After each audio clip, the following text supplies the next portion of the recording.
Hi, I'm Ken Wasserman, your host for today's Community Corner.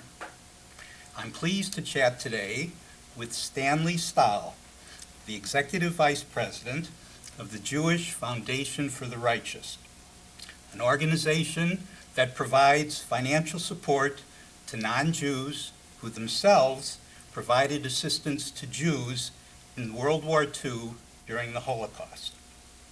Stanlee is a longtime resident of South Orange. She's born and bred in New Jersey, educated at Miami University, George Washington University, and NYU. She's been with the foundation for 17 years. Its office is in Midtown Manhattan. Stanlee, welcome. Thank you. It's a pleasure to be here. First of all, what is the Jewish Foundation for the Righteous? The Jewish Foundation for the Righteous is a small nonprofit organization, as you said, based in New York City, that provides monthly financial support to right now a little more than 1,100 non-Jews, mostly Christian, a few Muslims, who during the Holocaust risked their lives and often the lives of their families to save Jews. And the second part of the Foundation's mission is we preserve the memory and the legacy of the rescuers through our Holocaust teacher education. With respect to those that you provide assistance to, how are they chosen? A very good question. The State of Israel has an entity called Yad Vashem. It is Israel's Holocaust Authority. And when it was created in 1953, part of the legislation included not just documenting the Holocaust, but also searching out and recognizing non-Jews, they're known as righteous Gentiles, who saved Jews during the war. But it wasn't until the Eichmann trial that Israel actually implemented that part of this legislation. And so since the early 60s, the State of Israel has been recognizing non-Jews as righteous, and the Jewish Foundation for the Righteous, since 1986, has been providing financial support. So is Yad Vashem an Israeli governmental organization? Yeah, it's an entity established by the government of the State of Israel. And do you know the standards of what they use in order to determine a righteous person? They have guidelines as to what they are looking for someone who saved a Jew. The most important thing is that the person who saved the Jewish, the non-Jew who saved the Jewish person could not have done it for money. It had to have been for altruism, for altruistic reasons. So if I gave you money to save me or to hide me during the Holocaust, you would not qualify as a righteous. You had to have said, yes, I'll risk my life and the lives of my wife and my children because it's the right thing to do. And you can go on their website and there are guidelines that you follow, but the most important is that you did not do it for money.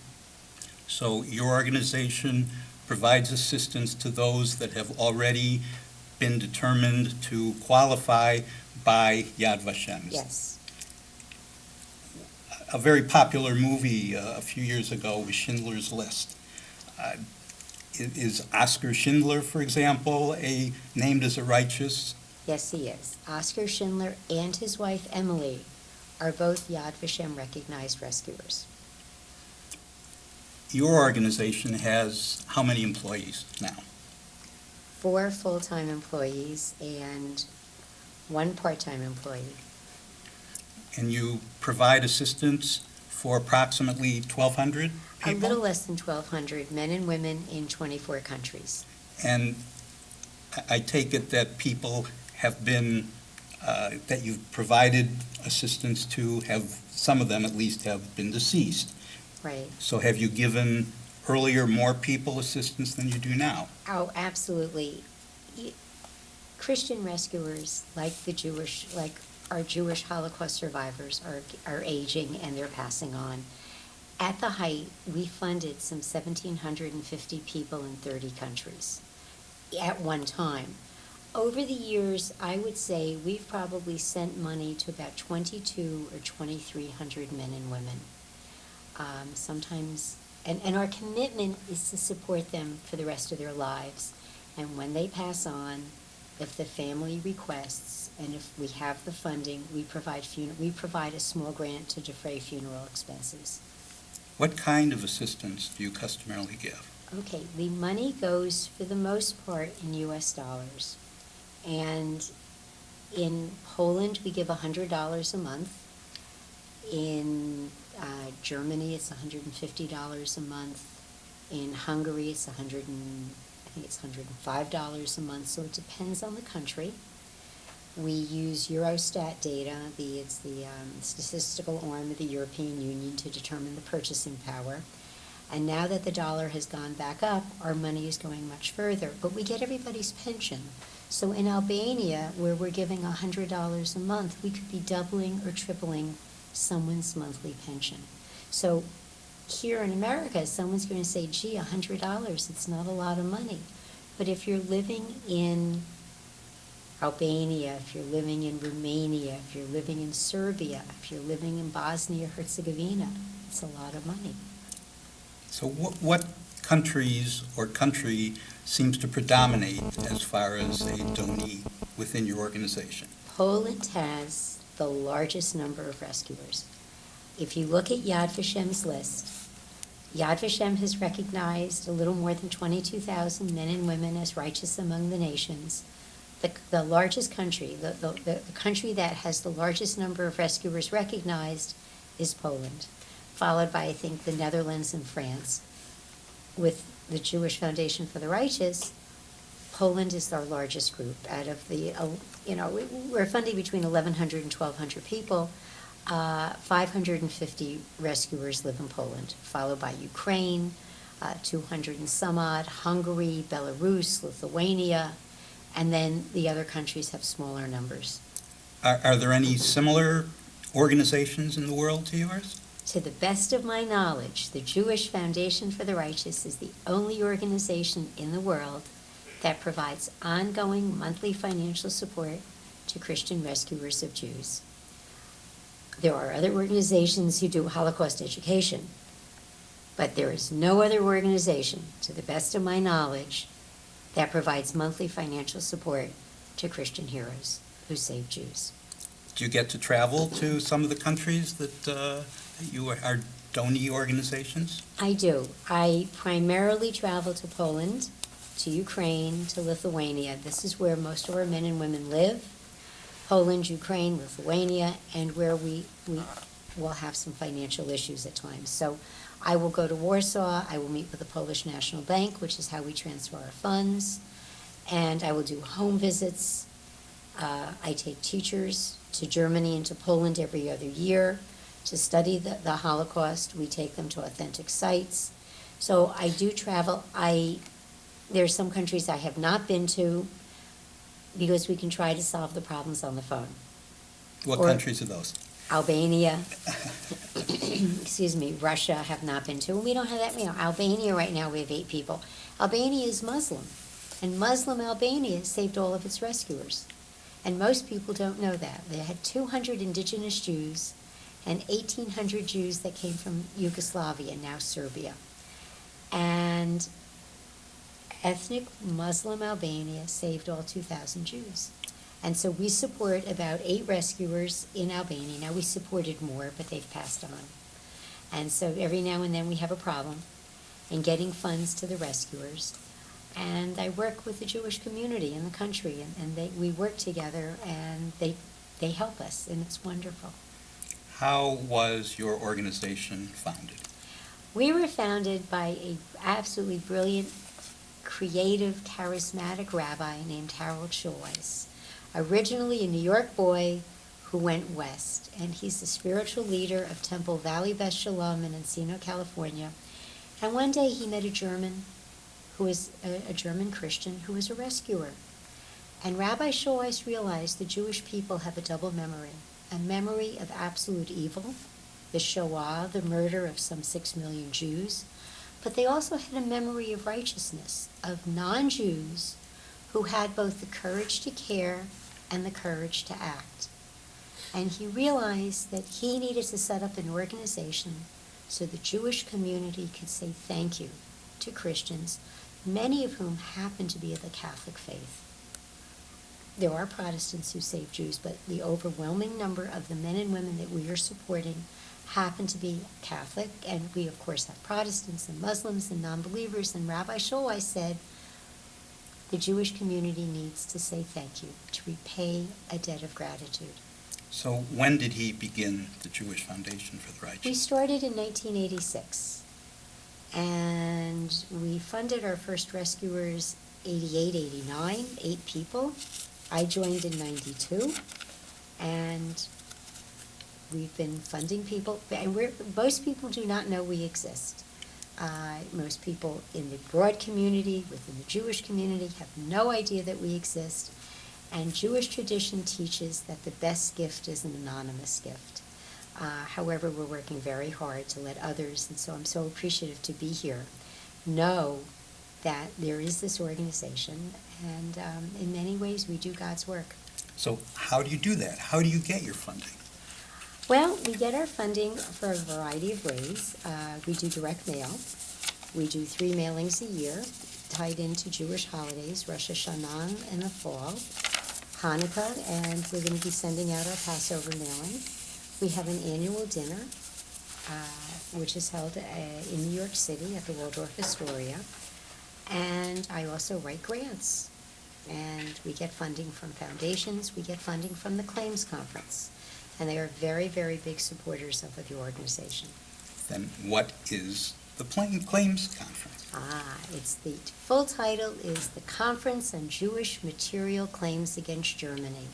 And it's that organization that represents Holocaust survivors worldwide with respect to reparations with Germany and the other countries in Europe that participated in the murder and the annihilation of the Jewish community and its property. So there's been reparations. The Claims Conference handles the distribution of funds.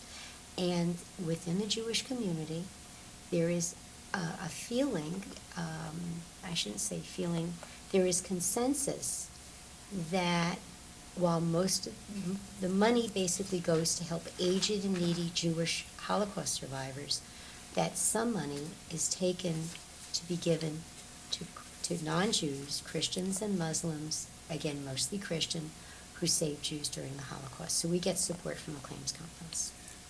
Is your financial support mostly from the Jewish community? Primarily, you never know who your donors are. You look at a name these days, you don't know. But I would say the majority of our support comes from the Jewish community, but it also comes from non-Jews who say this is important. I'm embarrassed that people in Europe, my co-religionists, did not follow the Bible, did not follow the gospel, did not listen to the teachings of Jesus. And I think it's important that I support your organization. So we get both, but I'd say the majority is probably men and women of the Jewish faith. I'm looking forward to hearing some individual stories of the people that you support. But right now, we're going to take a brief break, and we'll be right back.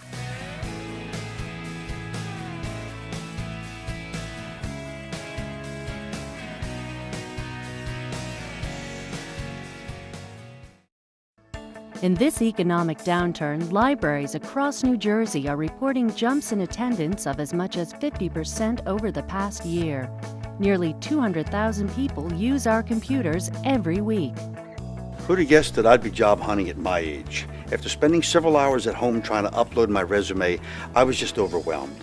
My library showed me how to do it. Now I'm gaining back my confidence. New Jersey libraries are transforming lives. Tell us your story.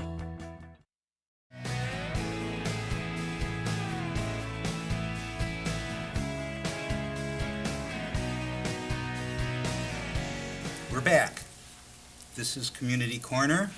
I'm Ken Wasserman, your host, and we're chatting with Stanlee Stahl, the Executive Vice President of the Jewish Foundation for the Righteous. We were speaking earlier about fundraising. Do you have a website, and do you use it? Yes. Our website is www.jfrc.org. J as in Jack, F as in Frank, R as in Robert.org. We use it. You can go to the website. It's a wonderful teaching tool if you're a teacher and you have a unit on Holocaust. Have your young people go to the website. There are at least 100 stories of rescue on the website. And if you're so inclined, you can also make a donation. What are some of those stories? Do you have any? I'm sure there are a number of them that are all, each one is unique and interesting. Can you give us couple of your favorites, perhaps? Well, if you go to the homepage of our website, you go down to the bottom, you'll see that we announced an obituary last May of a woman named Irena Sendler. And she died at the age of 98 in Warsaw, Poland on May 12th, 2008. And during the war, she was a member of Żegota, that part of the Polish underground set up to help Jews in hiding. She was in charge of the Children's Bureau. And she would go into the Warsaw Ghetto day after day and smuggle children out. She had a network of women, both in ghetto, which meant they were Jews, and outside of ghetto, Catholic women, who would take Jewish children out of the ghetto, through the sewers. They would be hidden in coffins. She had, many ways of getting the children out of ghetto to safety on the Christian side. And the Children's Bureau registered some 2,500 Jewish children, helped them, and she personally probably helped save 400 Jewish children.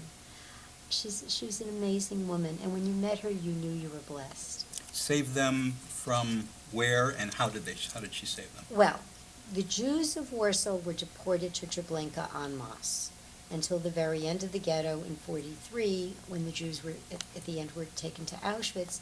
She saved their lives because Jewish children were sentenced to death. By keeping them in Warsaw? What she would do is she would smuggle them out in potato sacks. They would be put with the dead, taken to the Jewish cemetery, which was outside of ghetto, smuggled out through the sewer. There was a sewer opening into the cemetery. They would be taken out through the sewers. They would be, at one time, the court building in Warsaw, which was on the Christian side, had underground corridors which went into the Jewish part, which went into the ghetto. So Jewish children would enter the court, the catacombs of the court building in ghetto, go through with the Christian person and exit, go in as Sarah and come out as Maria. There was also a church in the ghetto, a Catholic church. One side was in ghetto and the other entrance opened up into the Christian side. Jewish children would go into the confessional, would change clothes, would put on a cross, and would come out as Olga. A little girl would go in as Rachel, or boy would go in as Adam, and come out as Christian or Bogdan, and would be taken out of church by one of Irena Sendler's, helpers, and taken to a Catholic orphanage, or to a family, or to a school where they were hidden for the rest of the war. Many of these young children, their parents never came back. They were raised Catholic. They're Catholic today, and I have no idea they're Jewish. Some, the people told them that they were Jews, and it's a very fascinating story. She was a wonderful woman. My wife is French. Do you have any individuals, donees from France that you can tell a brief anecdote about? Oh, Marie Rose Jeunesse. I met Marie Rose in 1995. She's short in stature. She was a sister of the church. She's Catholic.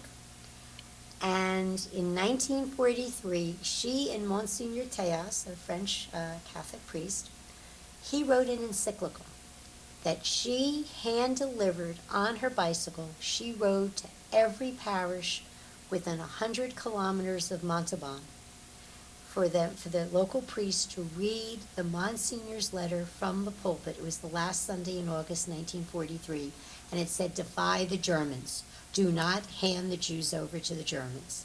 And she was also head of the Maquis, the French resistance. And she was a counterfeiter, and she was a forger, and she was a thief, and she did all of this to save Jewish lives. She's in her 90s. We take care of her, and she lives in a nursing home. in France. In France, in Montauban. That is interesting. You recently spoke at an opening of a photo exhibit on challenges of the rescuers and the rescued. Mm-hmm. What are some of the specific points of that talk? Well, what I talked about, that was in Seattle, and it was an exhibit on Polish rescue. And I talked about how hard it was for a non-Jew to save a Jew. And we who sit here today, we should not judge why somebody did something or why somebody did not do something. But it was not easy for a non-Jewish person to save a Jew, because in Eastern Europe, if you were caught hiding a Jew, you and your family and the Jews you were hiding were murdered. In Western Europe, you may have been killed, you may not have been killed. You most likely would have been deported to concentration camp. There were challenges. Jews and Christians in Eastern Europe lived separate worlds. They were not assimilated. So for you to take in, if you were living in Poland or Ukraine or Latvia or Romania or Albania, you were taking in someone who looked different than you, who dressed differently, who spoke Yiddish, did not speak Polish, did not speak Ukrainian. And there were challenges. How do you hide someone who does not have blonde hair and blue eyes, and to what people in that time thought was what they considered to be a Jewish look? So there were definitely challenges. And there were challenges for the Jews too. What dates, limits on dates do you focus on? Is there a certain beginning time and a certain ending time in which category you'll consider a donee? We talk about rescue is from the outbreak of World War II, September 1, 1939, when Germany invaded Poland, to the end of the war, which is May of 45. Most of the rescues started in 1940-41, because in the early days of the war, the Third Reich, they had their, quote, the Jewish problem. And then they had the final solution to the Jewish problem. Initially, it was going to be territorial, where the Jews were just going to keep being moved and moved and moved. And as Germany kept conquering more and more land and getting more and more Jews under their control, a territorial solution did not work. It became annihilatory. And it's when it became annihilatory that rescue was absolutely essential. But even before it became annihilatory, Jews were marginalized, they were humiliated, and it took a lot of courage for a non-Jew to step up and walk with a Jewish friend on the street who might be wearing a yellow star. But you don't focus on prior to that time? We basically use Yad Vashem's guidelines, because the person has to be recognized by Yad Vashem, and I believe Yad Vashem uses, from the beginning of the war in 1939 to 1945, So to the end of the war. For example, Kristallnacht, which is a well-known Right. event within Germany, took place before the period of time. November, 9th, 10th, 1938. I do not believe, and I could be wrong, I don't believe if anyone intervened and helped somebody on Kristallnacht, I'm not sure Yad Vashem would recognize them. That's something I should check. In addition to your helping donees and supporting non-Jewish people who provided assistance to Jews, you also have an educational program, is that Correct. right? There's something called Alfred Lerner Fellowships Right. I heard about. What are those? If a Jewish organization could have a Jewish saint, Al Lerner of blessed memory was such. He was the former head of MBNA, which has folded into Bank America. It was a large credit card company. He cared about education. And so when he passed on, we named our teachers Alfred Lerner Fellows. It is a program that's based at Columbia University. And we hold the program at Columbia. It is not sponsored by Columbia. And it's a residential program. At the end of June, we bring in some 11 world-class Holocaust historians to work with teachers who come from 17 centers that we work, 17 Holocaust centers that the JFR works with across the country. And it's a residential program, and it's graduate level, and we study the history of the Holocaust. These men and women, Lerner Fellows, go back to their centers, their schools, their districts, and they in turn serve as teacher trainers. What about other aspects of your educational program? Well, once you become a learner fellow, that's your union card. We do an advanced seminar, which we just had over Dr. Martin Luther King Jr. birthday weekend, which is a weekend of studying certain aspects of the Holocaust. We go in depth into several aspects. And every other year, we do a study program in Germany and Poland, and we do one-day programs for New York City teachers. Do you go into the public schools at all? As a general rule, we don't, except we have a New York schools program where we invite local high schools, including Columbia High School, is given a table at our dinner each year. And so I've come to Columbia High School to meet with the students who have been selected by the school to attend the dinner. It's 8 students and 2 teachers. So before our dinner, we go into the 8 or 9 schools that are invited. But as a general rule, we work with teachers, and they in turn work with their students. Does your organization attempt to find common cause with other recent genocide attempts? For example, China under Mao, or Cambodia under Pol Pot, or Rwanda? They're not part of our educational program. However, we have a teaching tool. It's a poster set on rescue, and we look at Christian heroes, and the teacher's guide talks about how you can look at personal choice and moral responsibility of what the rescuers did during the Holocaust, and how you can look at current genocides and atrocities that have taken place since World War II and relate it to what's happening in today's world. There are other organizations that are better equipped than we to deal with current atrocities and genocides like Darfur. There's a lot more to talk about, but unfortunately, we don't have a lot more time. Thank you, Stanlee, for coming. I appreciated your time and the interest of your talk. Thank you for joining us, and we'll see you next time at Community Corner.